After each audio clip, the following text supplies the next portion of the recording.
just while we wait for some of the audience to take their seats and for our speakers to be ready, one of the reasons why we wanted to have some student speakers in this event was that after a discussion about the constitutional politics of these issues, we also wanted to touch on some of the policy practicalities that Matthew mentioned at the end there of, like, building a united Ireland for the sake of having a united Ireland doesn't really make a lot of sense. Part of the driving force in the type of nationalism and unionism that has animated the Hist since the beginning of the society 250 years ago has been about bettering Irish society and creating a more just and equal society, creating a society in which people can engage.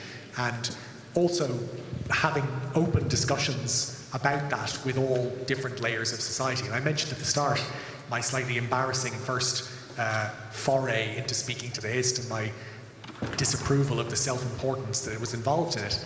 But one of the things that I think is quite amazing whenever you read some of the records of the society from meetings in the 19th century or the 18th century of student speakers is the level of commitment and engagement that they had to the subjects that they were talking about, not just as student speakers, but also in their lives afterwards. And in the programme that you have, there's some lovely details that I thought are amazing in Professor McConnell's introduction, listing the Hist functions of certain people who went on to great prominence in Irish nationalism and unionism. I love some of them, such as Wolfe Tone, Auditor 1785.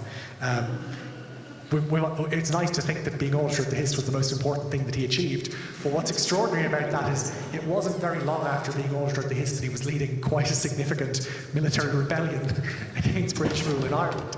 And so the point I'm trying to make is that student activism has been at the heart of the Hist from the very beginning.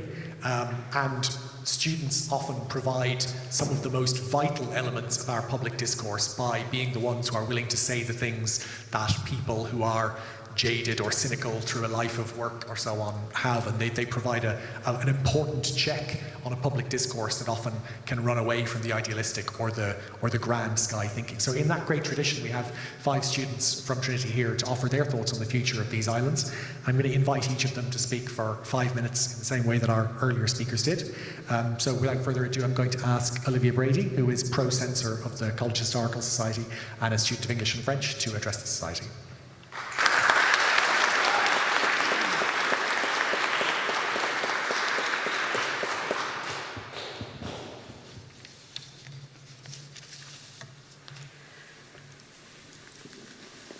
Good evening, ladies and gentlemen of the College Historical Society, ladies and gentlemen.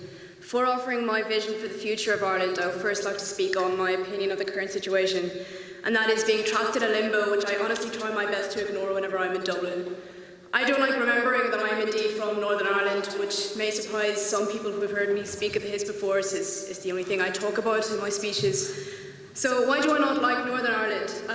In short, the political system and entity that is Stormont and Northern Ireland, respectively, is obsolete.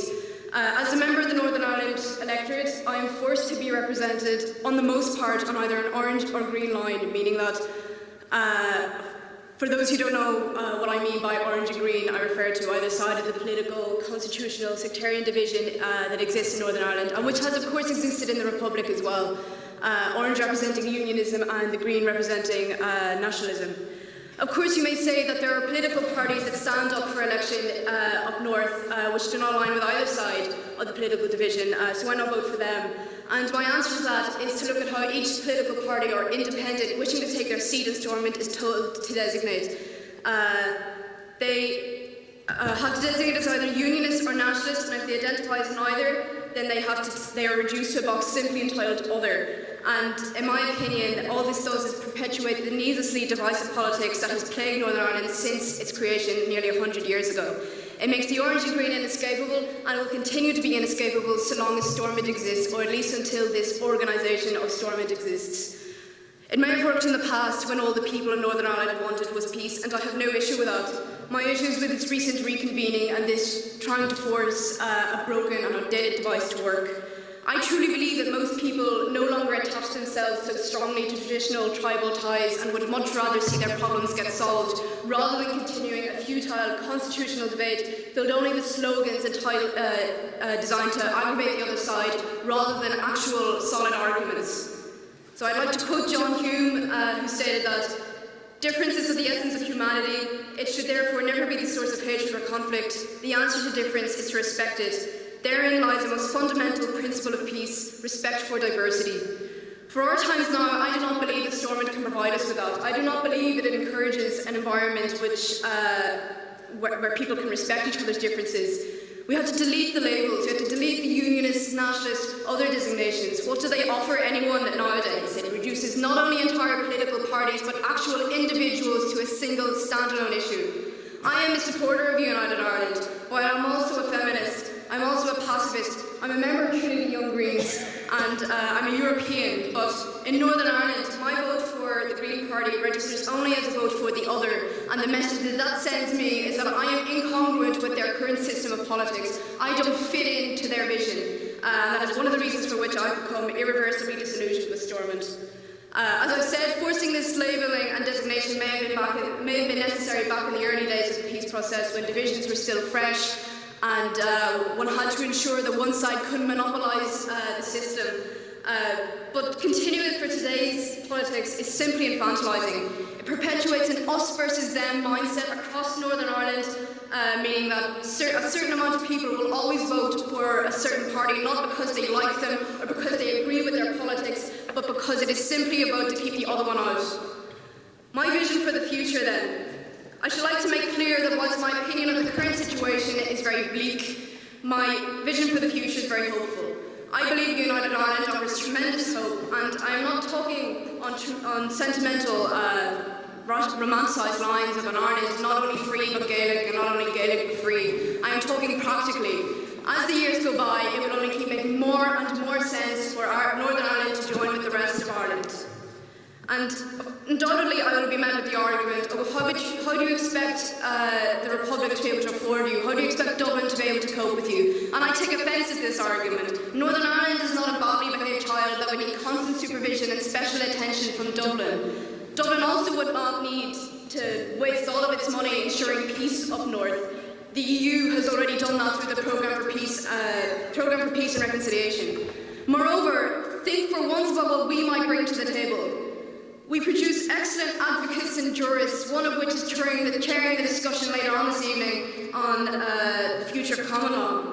However, I'm not going to stand here and dictate to you a list of all of our best qualities. I do not think that would be very productive nor effective. What I will say is that a united Ireland can only bring good to the north. Westminster is currently our sovereign government, meaning that it controls all of the important bits such as foreign affairs, currency, national security and defence and so on. Those very important bits are controlled by people which we do not elect and are completely unable to elect. Absolutely nobody in Northern Ireland has any say whatsoever in who the British government will be or even who the opposition will be, because those parties do not stand for election there, and even if they did, Northern Ireland would not have the numbers to wield any kind of influence against Scotland, England, Wales combined. Explain to me how that is democratic. That our sovereign government, the people who control us, is decided by a different electorate. That is why a United Ireland offers such a hopeful future to everyone. It will offer every single citizen in Northern Ireland, whether they be Irish or British, the basic democratic right of being properly represented at a national level. Thank you very much for listening to me. Good evening.